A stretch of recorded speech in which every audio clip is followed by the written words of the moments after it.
What's going on, guys? My name is Alexander Mazai with NFTs.tips, and we're going to teach you about non-fungible tokens. So let's go.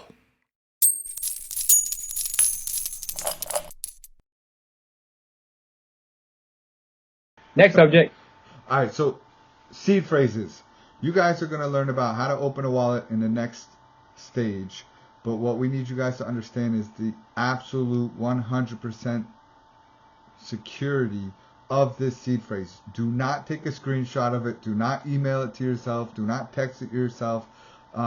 This is not like an email or a bank account password that if you forget it, you can go somewhere and say, I forgot my password, please reset it. It doesn't work like that. So if you lose this, you lose the context of what's inside of that wallet, as well as if you share this, anybody that has this seed phrase can now access that wallet, which means they can take anything out of that wallet that they wish. Your seed phrase is something like your keys to your house. If you were to give someone your keys to your house, they can easily just open your door and come take the contents of that. It works a little bit different because essentially what a wallet is doing is giving you a glimpse into this blockchain so that you can actually read data and you can read what's in there. So the seed phrase would allow you to take any wallet, a trust wallet or an Exodus wallet, in other words, any brand that created a wallet, that you could open that and you could restore your account with your seed phrase. That's why it's super valuable. If you lost your seed phrase and then your computer were to shut down, or for whatever reason you were trying to log in on another device, it would be impossible to restore your wallet to see the contents of that wallet without your seed phrase. So it's the number one most important thing, is to write that down. Do not take pictures, no screenshots. Don't copy and paste it and email it to yourself. Don't save it in a note.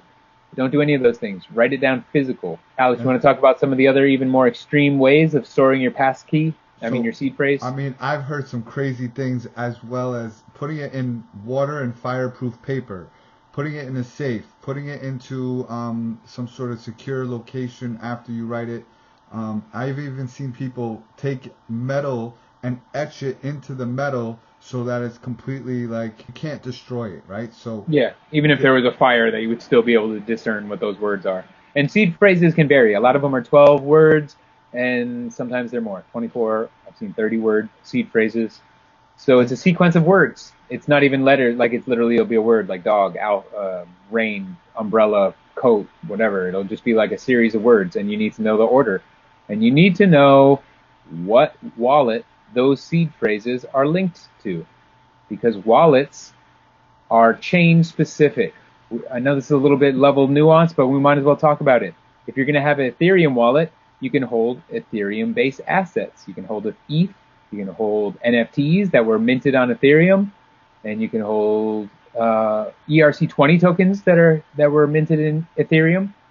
But if you were to take something that was like a Bitcoin, you would not be able to hold it in an Ethereum wallet. It's a different coding environment. And so you would need a Bitcoin wallet to hold Bitcoin.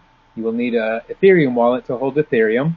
You will need any other chain that you were to use, like Tezos. You would need a Tezos wallet to hold Tezos in it.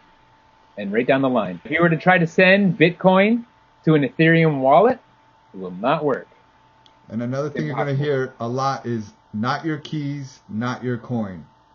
And what that means is some of these places that you can get a wallet on will not give you access to those seed phrases, so they actually own your assets. And if something happens to them, if they get sued or fined or something and they shut down their website and you don't have your seed phrase, you lose your assets. So we're going to show you how to move assets off of some of the on and off ramps when you do buy your resources.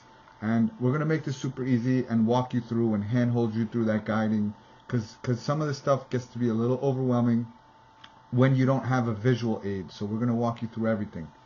What's going on, guys? My name is Alexander Mazai with NFTs.tips.